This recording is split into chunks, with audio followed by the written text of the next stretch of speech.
Chapitre 75. Antoine de Lavoisier, suite. Saint Paul dit aux Hébreux combien l'ancienne et la nouvelle alliance étaient proches, puisque l'une préfigurait et préparait l'autre, et que l'autre, accomplissant la première, la remplaçait. En disant une nouvelle alliance, Dieu a déclaré la première vieillie. Or, ce qui devient ancien et qui vieillit est proche de sa fin. La première alliance a eu aussi des règlements relatifs au culte, et un sanctuaire terrestre, car un tabernacle avait été dressé, dans la première partie duquel était le chandelier, la table et les pains de proposition, et cette partie s'appelait le Saint. Puis, derrière le second voile, était la partie du tabernacle appelée le Saint des Saints, renfermant un encensoir d'or et l'arche d'alliance, toute couverte d'or, dans laquelle était une urne d'or contenant la manne, la verge d'Aaron qui avait fleuri, et les tables de l'alliance. Au-dessus de l'arche étaient les chérubins de la gloire, qui couvraient de leur ombre le propitiatoire. Et ce n'est pas le moment de parler de cela en détail. Or, ces choses étant ainsi disposées, les prêtres entraient en tout temps dans la première partie du tabernacle, lorsqu'ils exerçaient les fonctions sacerdotales.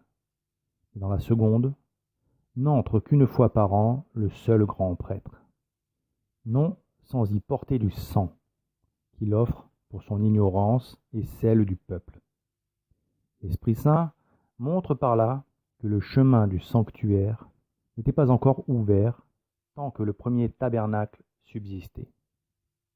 C'est une figure pour le temps présent où l'on offre des dons et des victimes qui ne peuvent rendre parfait, selon la conscience, celui qui rend ce culte, puisqu'il ne consistait qu'en mets et en breuvages et en diverses ablutions et en des cérémonies charnelles imposées seulement jusqu'à une époque de réforme. Et le Christ étant venu comme pontife des biens futurs, a traversé un tabernacle plus grand et plus parfait, qui n'a pas été fait de main d'homme, c'est-à-dire qui n'appartient point à cette création, et il est entré une fois pour toutes dans le sanctuaire, non avec le sang des boucs et des veaux, mais avec son propre sang, ayant obtenu une rédemption éternelle.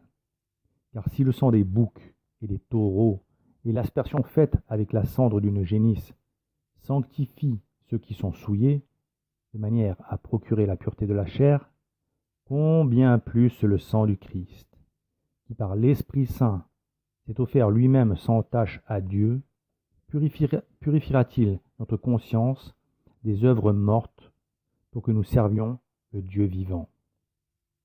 Dans nos églises, le tabernacle posé sur l'autel n'est-il pas comme le propitiatoire la partie la plus sacrée du cœur? N'est-ce pas le trône du roi des rois, devant lequel s'agenouillent et courbent la tête les catholiques? Et le seuil de l'autel, protégé par la barrière, ne rappelle-t-il pas à la fois la porte fermée du jardin des délices et les barreaux de l'arche d'alliance? Quant à cette crainte respectueuse que nous éprouvons face à l'autel, ne vient-elle pas de la présence de chérubins armés d'épées étincelantes? Dans le tabernacle, notre Seigneur Jésus-Christ hostie est à la fois roi des rois et arbre de vie. Et quand nous le recevons en nous par la Sainte Communion, il est pour nous comme le fruit de l'arbre de vie, qui nous avait été interdit à cause du péché originel. C'est pourquoi il est le médiateur d'un Nouveau Testament, afin que la mort étant intervenue pour le rachat des iniquités commises sous le Premier Testament, ceux qui sont appelés reçoivent la promesse de l'héritage éternel, car là où il y a un testament, il est nécessaire que la mort du testateur intervienne. En effet, un testament n'est valable que par la mort, puisqu'il n'a point de force tant que le testateur est vivant. C'est pourquoi le Premier Testament n'a pas été inauguré sans effusion de sang.